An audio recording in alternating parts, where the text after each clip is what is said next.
What if I told you that everything you believed about medieval sleep was untrue?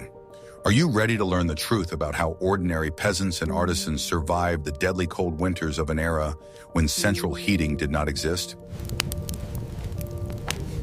Winter in the Middle Ages was not just a season, it was a real killer, claiming the lives of thousands of people, and every night became a struggle for survival.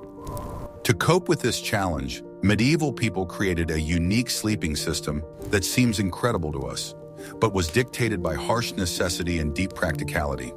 This system was not only a way to keep warm, but also part of the social and architectural organization of their lives. Watch the video to the end to learn how ordinary straw, communal sleeping, and the clever use of body heat saved people from freezing to death in their own homes. What if I told you that sleep in the Middle Ages was completely different from our modern, individual, and uninterrupted sleep? It is important to understand that for medieval people, night was not just a time of rest, but a period of maximum vulnerability to the cold and danger. The lack of effective sources of heat and light made nighttime the main threat to life during the winter months. Therefore, the approach to nighttime sleep was deeply collective and ritualized, fundamentally different from our modern habits.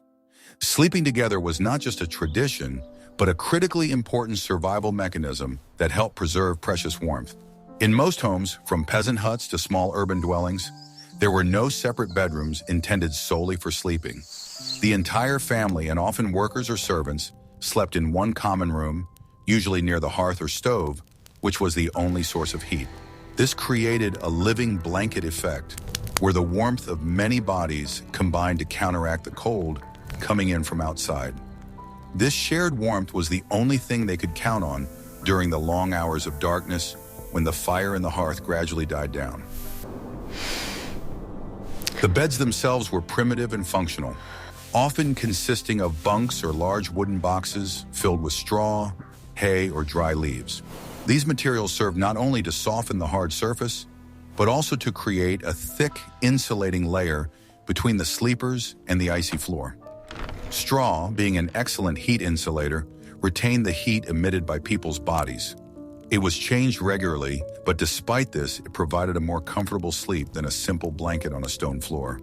Sleep in the Middle Ages was also often two-phase, which helped to control heat sources and avoid deep sleep when the temperature in the room dropped to critical levels. People went to bed early at nightfall, then woke up in the middle of the night for a few hours, and then fell asleep again until dawn. This time of wakefulness was used to maintain the fire, check the house, and perform small tasks that did not require light. Night for a few hours and then fell asleep again until dawn. This time of wakefulness was used to maintain the fire, check the house, and perform small tasks that did not require light. This intermittent sleep allowed for the efficient use of limited resources for heating the room. During this nighttime wakefulness, people could also do minor repairs, retell stories, or pray. It was a time when they could exchange important information without being distracted by daytime concerns. It was during this nighttime break that they most often added wood to the hearth or stove to raise the temperature in the room. Thus, biphasic sleep was also part of an overall resource management strategy. Conditions were better for the aristocracy and wealthy townspeople, but the principles remained similar. A large bed, often with a canopy that created an additional heat pocket, and numerous servants sleeping in the same room. Servants sleeping on the floor not only provided additional protection against possible night attacks, but also contributed to an overall increase in air temperature.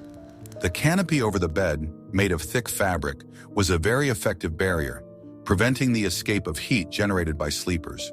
Many houses, especially in the north, were built with small, often very narrow windows, which were covered with oiled cloth, parchment, or, at best, small pieces of glass. These small openings minimized heat loss, but at the same time made the rooms very dark and stuffy. The lack of good ventilation was the price to pay for retaining heat, but in the cold winter conditions, it was a necessary compromise. Medieval beds, even in wealthy homes, were often shorter than modern beds, leading to the widespread practice of sleeping in a semi-sitting position. This was due to superstitions and the belief that sleeping on one's back resembled a corpse and could attract evil spirits. Sleeping in a semi-sitting position also, according to some, helped to keep warm. In addition, people often slept in their daytime clothes, sometimes adding woolen hats or extra wraps around their legs and arms. Every layer of clothing, even the thinnest, was vital for maintaining body heat. Only very wealthy people could afford the luxury of undressing completely before bed. And even then, they usually slept under multiple heavy blankets and fur covers. Thus, medieval sleep was a complex ritual combining physical necessity, social interaction, and practical architecture. This system, based on collective warmth and conscious intermittent sleep, was the only way to survive the winter months. We would love to hear your thoughts. What do you think about this collective sleep and its impact on people's personal lives? Write about it in the comments and be sure to subscribe to our channel so you don't miss out on other historical investigations.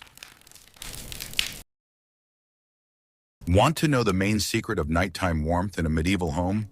The most common and affordable material for insulating and softening sleeping areas in the Middle Ages was ordinary straw. It was a byproduct of the harvest, it was plentiful, and it had excellent insulating properties, making it indispensable. Straw mattresses, stuffed with dry, clean straw, were the basis of nighttime comfort for most of the population. The use of straw was not simply a matter of economy, but a conscious choice based on its ability to trap air. The air trapped between the hollow straw stalks was heated by the body and created an effective thermal barrier, preventing cold from penetrating from below. This principle, which we use today in modern insulation, was known and successfully applied many centuries ago. For maximum efficiency, straw was often laid in a thick layer not only on the bunks, but also directly on the floor, especially in areas where people or pets slept.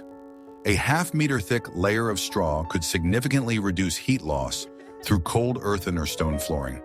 This was important because in most houses, the floor was the coldest element of the structure. Another important element of medieval heating was the stove, or hearth, which continued to radiate residual heat for several hours, even after the fire had gone out. Stoves, especially Russian ones or those made of large blocks of stone or clay, stored heat like batteries. Families often sat as close as possible to these massive structures to make the most of every bit of stored heat. Special attention was paid to sealing gaps and doorways, as drafts were the main enemies of heat. Doors and windows were covered with thick woolen blankets, skins, or simply old fabrics to prevent cold air from circulating. Any opening, even the smallest one, could negate all efforts to conserve heat. In wealthy homes and castles, fireplaces were used for heating, which, although impressive in appearance, were less efficient than stoves. The heat from the fireplace quickly escaped up the chimney, but it was still enough to maintain a tolerable temperature near the fire. In bedrooms, fireplaces were sometimes kept burning throughout the night, which was very expensive and required the constant presence of a servant. The stone walls of castles, although strong, had enormous heat capacity, which made them incredibly cold. To cope with this, the walls were hung with thick tapestries and carpets, which served not only as decoration, but also as an additional layer of insulation. These woven masterpieces created an air gap that protected the living space from the icy touch of the stone.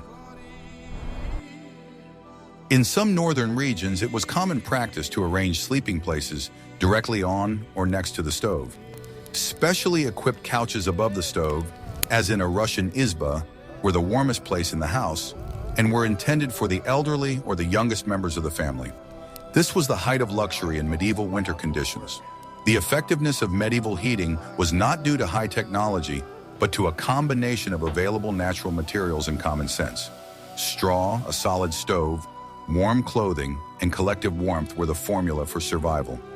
These simple techniques, perfected over time, allowed people to endure many days of freezing temperatures. But even the thickest walls and warmest straw could not protect against the most insidious enemy of the medieval night. Read on to the next chapter to find out how a sweet treat became a field kitchen. You've definitely never heard of this unique secret. In the absence of reliable heating, the most important task was to conserve the heat generated by the human body as efficiently as possible, and blankets and skins became the main weapons in this endeavor. These items were truly precious and valued as much as gold, since the lives of entire families depended on their quality during the harsh winter. Every layer mattered. The most common and affordable material for making blankets was sheep's wool, which retained heat well and repelled moisture, which was critically important in damp medieval homes. Wool blankets were heavy, coarse, but incredibly warm. Making such a blanket was a long and laborious process, requiring many hours of spinning and weaving. In addition to wool blankets, the furs and skins of domestic animals and game were also frequently used. The skins of sheep, goats, hares, or foxes, carefully tanned, served as the top, warmest layer. Fur was an ideal insulator due to its structure, which trapped a large amount of warm air. Poor peasants often used the simplest materials, such as sacks stuffed with feathers, down, or even wood shavings, which replaced full-fledged mattresses and blankets. Despite their primitiveness, these homemade bedding items provided a significant advantage in the fight against the cold. Resourcefulness in using improvised means was the key to survival. In addition to blankets, any available fabrics were used.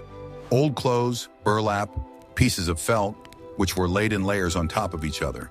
The principle of layering, which we still use today, was a necessity for survival back then. The more layers, the more air pockets, which served as additional insulation.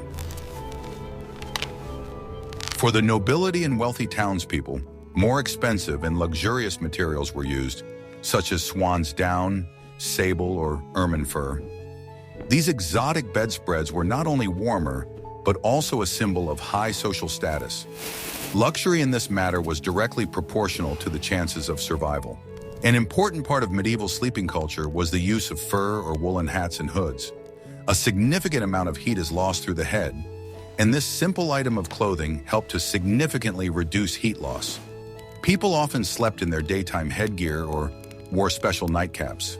Another interesting device was the hot water bottle, although it differed from our modern water bottles. Medieval people used heated stones, bricks, or even just dry bottles filled with hot water, which they wrapped in cloth and placed at their feet. The heat emanating from these objects created a local source of comfort. Sometimes, to warm the bed before going to sleep, they used a special heater with a long handle. They put hot coals from the hearth into it and quickly ran it between the sheets. This was very effective for drying damp laundry and creating a warm microclimate in the bed before going to sleep. Thus, medieval people approached heating with a multi-level insulation system, where each element, from the mattress filling to the upper fur blanket, performed a critically important function. Collective sleeping and layered blankets were the main tools in the fight against the winter cold. Be sure to like this video if you think such ingenuity deserves admiration, and be sure to subscribe to the channel so you don't miss new videos about the harsh conditions of survival in the Middle Ages. What you are about to learn will change your perception of the interior layout of a medieval house. Medieval dwellings rarely had our modern system of room division, but the interior space was still divided into zones with different thermal statuses. For people of that era, warmth was a valuable commodity that had to be preserved by all possible means, because even slight hypothermia could lead to illness. Understanding where to sleep was a matter of life and death, and the health of the entire family depended on the correct placement of the bed. The coldest place was always the area farthest from the stove or hearth, as well as the areas near windows and doors, which let in cold air even when tightly covered. Windows were often tiny, without glass, covered only with oiled paper or shutters, which did not protect against drafts. Therefore, sleeping places were never located near the outer walls, which froze through during the long winter nights. For this purpose, internal partitions were used, which were able to at least partially retain heat and insulate the space. The warmest corner was the one adjacent to the massive body of the stove, or above it. The stove retained heat for a long time and gradually released it into the room, turning the nearby area into the coziest part of the house. This place was often occupied by the most vulnerable members of the family who needed the most warmth and protection. For example, the elderly, small children, or those recovering from illness. Sometimes small wooden platforms were set up near the stove so that those sleeping would not come into direct contact with the cold floor. In wealthier homes and castles, there were beds with canopies or bed curtains, which effectively created a room within a room. These beds had a sturdy wooden frame and heavy curtains made of wool or linen fabric. These curtains covered the bed on all sides, creating a small enclosed space that was easily warmed by body heat. Inside such a bed, it was significantly warmer than in the rest of the room, which made it a real salvation in the winter months. It was a personal thermal cocoon, inaccessible to cold air and sudden gusts of wind. In peasant houses, where it was not possible to create a full canopy, homemade partitions made of fabric, skins, or woven mats were used. Such partitions were hung from beams or nailed to walls to at least partially protect sleepers from cold air currents. These partitions did not so much hide the sleepers as redirect the heat from the hearth and protect them from drafts coming under the roof. Even a small barrier could be of great importance, because every bit of heat saved increased people's chances of surviving a frosty night. The floor was always the coldest, especially if it was earthen or poorly insulated wooden flooring. Sleeping on it without a thick straw mattress or special padding was extremely dangerous. At night, the cold coming from below could quickly chill the body, leading to colds, rheumatism, and other health problems. Therefore, people tried to raise their sleeping places above the floor level using bunks or wooden platforms. Even a simple straw mattress could save you from the cold if it was thick and dry enough. Animals such as pigs, chickens, or small livestock were often kept in the lower part of the house, and sometimes even in the same room where people slept. This was done not only for convenience and to protect the animals from the cold. The heat emitted by the bodies of livestock served as an additional source of heating, especially during harsh winters. In some regions of Europe, houses were specially built so that livestock lived on the first level and people on the second, where warm air rose and created more comfortable conditions. In some cases, especially in regions with very harsh climates, beds could be built directly into the wall, like small niches or cupboards. These cupboard beds had wooden doors that closed at night, completely isolating the sleeper from drafts. Inside such a niche, stable heat was maintained by the person's breath and body. This was a very practical and effective architectural feature, common in France, Scotland, and northern Germany, for example. In cities where houses were built close together, the interior walls were much warmer than the exterior walls, which was also taken into account when planning sleeping areas. A house protected by neighbors on three sides had a significant advantage in terms of heat retention. Dense urban development reduced the impact of the wind, and even thin walls retained heat better. This was an unintended but important element of collective survival, which increased the chances of residents getting through the cold seasons without serious consequences. Thus, even in the most primitive conditions, medieval people used every architectural technique available to create a microclimate suitable for sleep. They turned a common room into a carefully zoned space and did everything possible to minimize heat loss and protect their loved ones. Their ingenuity was a result of necessity, not luxury, and allowed them to survive where modern people would feel extreme discomfort. But even the most cunning trail is useless if your pursuers have water. In the next chapter, you'll learn how the Apache turned the desert's main source of life into a deadly weapon. Ready to learn more? What if I told you that one of the tools of warfare was water? The 8 hours of uninterrupted sleep we are accustomed to was rare for medieval people, especially in winter. For centuries, people practiced so-called biphasic or polyphasic sleep, which was perfectly suited to their lifestyle and survival conditions. This sleep schedule was not a whim, but part of a strategy to control the cold. The first sleep, or first watch, began shortly after sunset when people went to bed to make the most of the heat that still remained in the house. It usually lasted until midnight or a little longer, giving the body several hours of deep rest. This was a time when they could afford to relax before the cold became unbearable. Around midnight, the family would wake up for a period of wakefulness that could last from 1 to 3 hours. This time was used to maintain the hearth. Throwing wood on the fire, stirring the coals, checking the oven, all these actions were aimed at preventing the temperature in the house from dropping to a critical level. In addition to heating, the nighttime wakefulness was used to perform small, quiet household chore that did not require bright light. Women could spin or sew, men could repair tools or weave baskets. This allowed for the effective use of the dark hours of the day when daylight was too precious or unavailable. For many people, this was also a time for personal communication and reflection, free from the hustle and bustle of the day and supervision. Neighbors could drop in to discuss business or simply share the warmth of the hearth. Such nighttime visits were part of the social interaction that was important to the community. Then at around 2 or 3 in the morning, people would go back to bed for a second sleep, which lasted until dawn.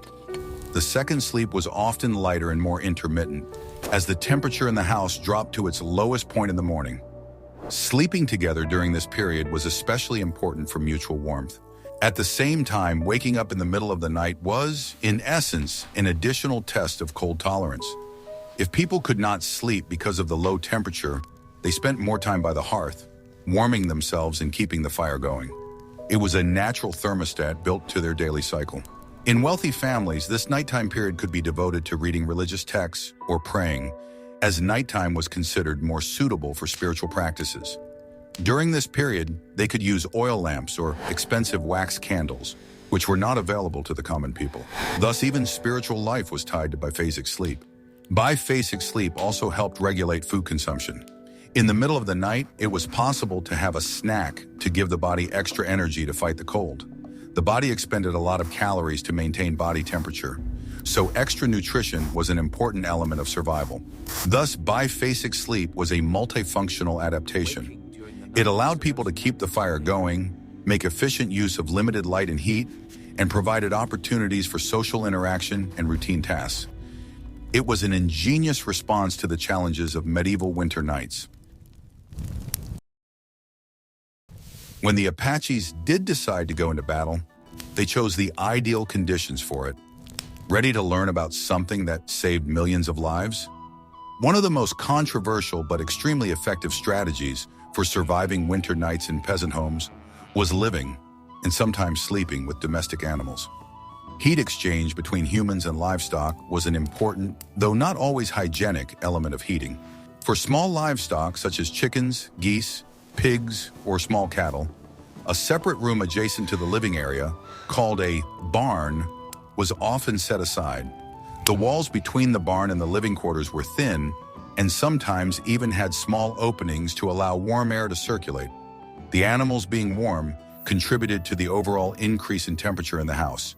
Large livestock, such as cows and horses, were often kept in an adjacent room adjoining the living quarters, which shared a wall with the house.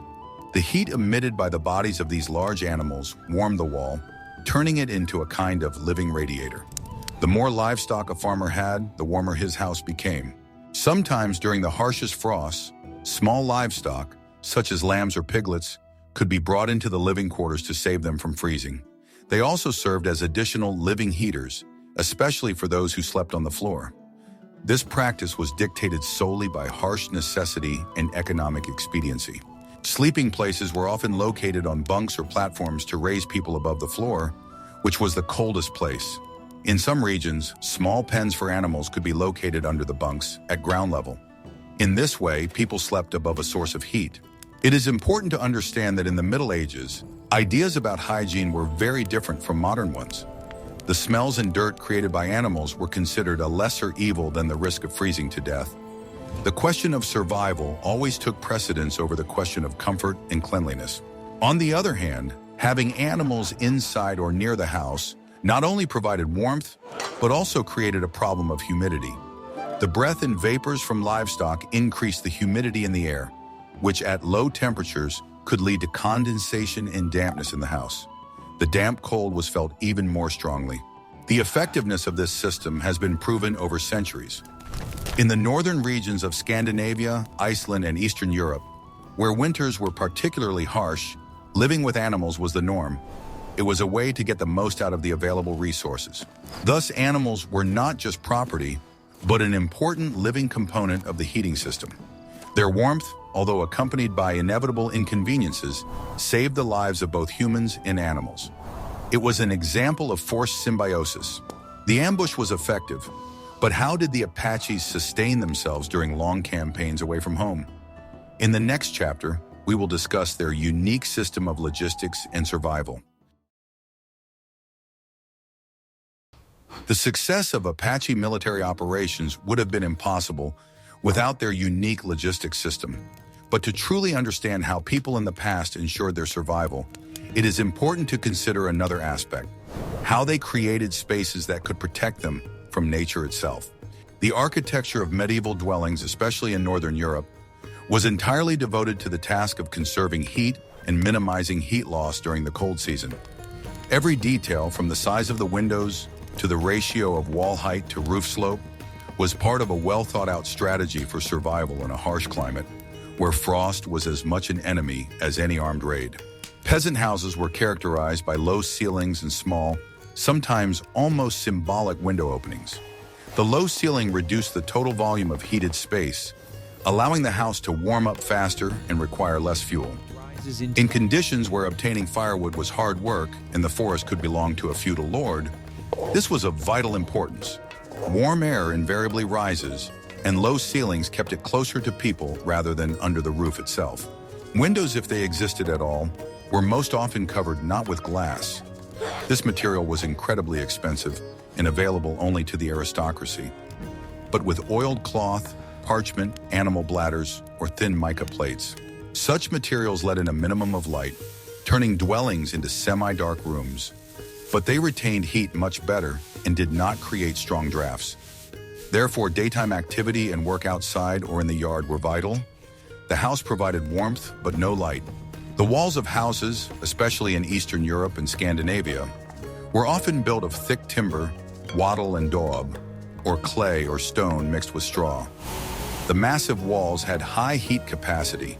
They heated up slowly from the stove, but then retained and released heat for a long time, smoothing out daily temperature fluctuations. This turned the house into a kind of thermos that worked without any mechanics or fuel. Everything was based on the properties of natural materials. The roof played a critical role in the thermal insulation system. It was covered with a thick layer of straw, reeds, rushes, or turf laid with sod. These multi-layered natural materials created a dense, airy cover, the most effective insulation, which prevented heat from escaping from the inside and reduced heating from the summer sun. A well-laid roof could last for decades, becoming a kind of protective shell for the house. In some regions, houses were built partially or even half buried in the ground or attached to a hillside. Soil is one of the best natural insulators. It maintains an almost constant temperature throughout the year. Thanks to this, sunken houses were protected from icy winds, and frost penetrated much more slowly. This is one of the oldest ways of saving energy, known since Neolithic times, and it worked perfectly even in the Middle Ages. Inside the dwellings, there were no vestibules as we know them, but almost every entrance was hung with thick skins, blankets, or heavy fabrics. These created an air gap and served as a primitive but very effective thermal curtain that prevented cold air from rushing in every time the door was open. From a physics point of view, it was a simple solution, but it was precisely these small details that distinguished a warm house from an icy box. In wealthy homes and castles, despite their size and high ceilings, small architectural forms were actively used to conserve heat. Niches for sitting by the fireplace, beds built into the walls, small private rooms with separate fireplaces. All of this was created to reduce the volume of air that needed to be heated. Even with resources available, people understood that heat was a valuable commodity that should be conserved, not wasted thoughtlessly. Thus, medieval architecture was focused on passive energy conservation rather than active energy production. It was a whole complex of solutions based on natural materials, knowledge of the local climate, and observation of the laws of physics. Without thermometers, heat insulating films, or central heating, people created houses that could retain heat thanks to their correct shape, construction, and internal organization. And the deeper we delve into this architectural logic, the clearer it becomes. Survival in a harsh climate is also a high art, requiring discipline, experience, and engineering thinking comparable in importance to Apache military logistics. Raiding, or raids, were the basis of Apache military activity. Winter conditions in the Middle Ages were not only cold, but also extremely unhygienic, making them an ideal environment for the spread of disease. Dampness, lack of ventilation, communal sleeping, and poor personal hygiene created a high risk of disease. One of the main problems was dampness, which penetrated homes due to wet soil, snow, and rain. Damp cold is much harder to tolerate than dry cold and is a direct cause of respiratory diseases. Combating dampness was no less important than combating cold. To combat moisture, people used fireplaces and stoves, which by burning wood not only gave off heat but also dried the air in the room a little. In some regions, it was common practice to fumigate rooms with herbs, which were believed to have antiseptic properties. This method also helped to dry the air a little. Sleeping together, although it provided protection from the cold, significantly increased the risk of transmitting infections such as colds, flu, or tuberculosis. A lack of understanding of how infections spread left people vulnerable to outbreaks of disease. Often, the entire family would fall ill at the same time. People tried to sleep in clean clothes or at least dry them regularly. Dry clothes and bedding were key to preventing hypothermia. The straw used in mattresses was changed regularly to avoid the accumulation of moisture and parasites. During this period, there was an increase in the consumption of alcohol and hot drinks, which were believed to warm the blood and help the body withstand the cold. Hot herbal teas and ale were part of the daily diet, helping people cope with the cold and damp. They provided temporary relief. In winter, the consumption of fresh vegetables and fruits decreased sharply, leading to vitamin deficiency and weakened immunity. The lack of fresh food supplies made people more susceptible to disease, which exacerbated the overall situation. The diet was monotonous. Great importance was attached to keeping the feet warm, as this was where most heat was lost and hypothermia began. Thick woolen socks, wraps, and wooden clogs were used to raise the feet above the cold ground. Dry feet were the key to good health. In the Middle Ages, there were many superstitions associated with nighttime sleep. People believed that cold, illness, and nightmares were caused by evil spirits. Therefore, to protect themselves, they wore amulets, slept with their heads in a certain direction, or recited special prayers. Psychological protection was as important as physical protection. Thus, the medieval winter was not only a test of cold, but also a test of the body's resistance to disease. Those who could combine practical heating methods with minimal hygiene measures survived. On paper, the American cavalry had an overwhelming advantage over the Apaches. In wealthy homes and castles, where resources were more abundant, the heating and sleeping systems were also more complex and sophisticated. Aristocrats could afford luxuries that were unavailable to the common people, but they also faced their own winter challenges. Their methods of combating the cold involved more expensive materials and more complex spatial arrangements. An aristocrat's bed was often a real architectural structure, a large wooden structure with a canopy and heavy curtains made of velvet or brocade. The canopy created an ideal thermal pocket, which was protected from drafts and where body heat quickly warmed the air. It was the most protected place in the castle from the cold. Castles and large houses often had separate small bedrooms, which were easier to heat than huge halls. These rooms were located in the inner parts of the building, away from the outer walls to avoid direct contact with cold stone. Sometimes such rooms had a separate fireplace. Large fireplaces were used to heat the rooms, which required a huge amount of firewood. The fireplaces were kept burning continuously by numerous servants who worked in shifts throughout the night. The heat from the fireplace, although not economical, provided a minimum level of comfort. Wealthy families often used expensive furs, such as sable, ermine, or marten, to make blankets and bedspreads. These furs not only served as a status symbol, but also had unmatched thermal insulation properties, being the most effective remedy for the cold. They were the main protection. Bed linen made of thin linen or cotton was carefully dried before bedtime, and sometimes warmed with special hot water bottles filled with hot coals. Clean and dry linen was a sign of wealth and an important element of comfort that helped to better endure the cold. It was changed much more often than among peasants. Servants or bodyguards often slept around the aristocrat's bed. Their presence, in addition to providing security, served as an additional source of heat. It was a social and physical buffer between the master and the cold world. The more noble a person was, the more people slept nearby. In some cases, a floor heating system called a hypocaust was used, which had been passed down from the Romans to the Middle Ages. Hot air from the furnace was directed through channels under the floor, which allowed the room to be heated evenly and gently from below. It was a very expensive and complex system, available only in the most luxurious residences.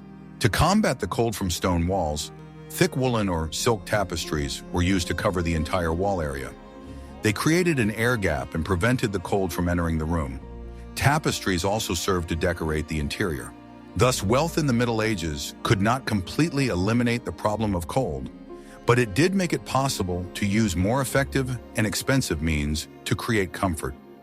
Aristocratic sleep was more isolated, but still required a large amount of resources and human labor. The Apache victories were achieved not only through tactics and endurance. Winter in the Middle Ages was not only a physical, but also a serious psychological test that required people to have special fortitude and the ability to cope with long months of cold and darkness. Survival depended not only on blankets, but also on strength of spirit. In order to cope with the depression and apathy caused by darkness and cold, people tried to maintain an active social life. Evenings by the hearth, shared meals, storytelling, singing, and games helped to distract from the harsh reality. Collective communication was an important element of psychological defense. Holidays were of great importance, especially the winter cycle, including Christmas and Epiphany. These days were filled with light, warmth, and joy, which gave people hope and helped them survive the darkest period of the year. Holidays were reference points that helped to structure time. Religious faith was a powerful source of psychological support. The belief that winter was a test sent by God, after which spring would surely come, helped people find meaning in their suffering. Prayers and church attendance brought order to chaotic lives. Work and routine also played an important role. Constant activity, repairs, tool preparation, weaving, left no time for despondency and melancholy. Physical activity, even if not very intense, helped generate heat and improved mood. People tried to store light. In winter, they used oil lamps, fat bowls, and in wealthy homes, wax candles. Light, even if dim, was a symbol of hope that helped brighten the long nights and allowed people to go about their business. Every candle was precious. In cold conditions, sleep became not only physical, but also psychological protection. The ability to disconnect from the cold and hungry reality for a few hours gave the body and mind the necessary rest. Sleep was a temporary escape from problems. Special attention was paid to preserving provisions, as hunger was another factor in winter depression. The presence of food supplies, even meager ones, gave a sense of security and confidence in the future. Full pantries were a symbol of survival. Thus, medieval people used a whole arsenal of psychological techniques, from collective humor to religious rituals, to keep from breaking down under the pressure of winter cold and darkness. Their survival was a triumph not only of physical, but also mental fortitude. We conclude our deep dive into the world of medieval hibernation. We have seen that in an era without central heating and advanced technology, survival was a collective, inventive, and often intermittent process. Medieval people turned every available thing, straw, stoves, animals, fabric, into part of a complex but effective system for combating the cold. From two-phase sleep to using the warmth of livestock, their methods were dictated by harsh but ingenious practicality. These stories show us that the most important resource in any situation, even the most desperate, is not technology, but human ingenuity and adaptability. The ability to unite, use natural resources, and find simple solutions to complex problems is what saved their lives. Their experience is not just a page in history, but a harsh lesson in survival. Which medieval survival tactic did you find most ingenious? Was it two-phase sleep or the masterful use of animal heat to warm the home? Share your thoughts in the comments and don't forget to subscribe to our channel so you don't miss out on new exciting research into life in the past.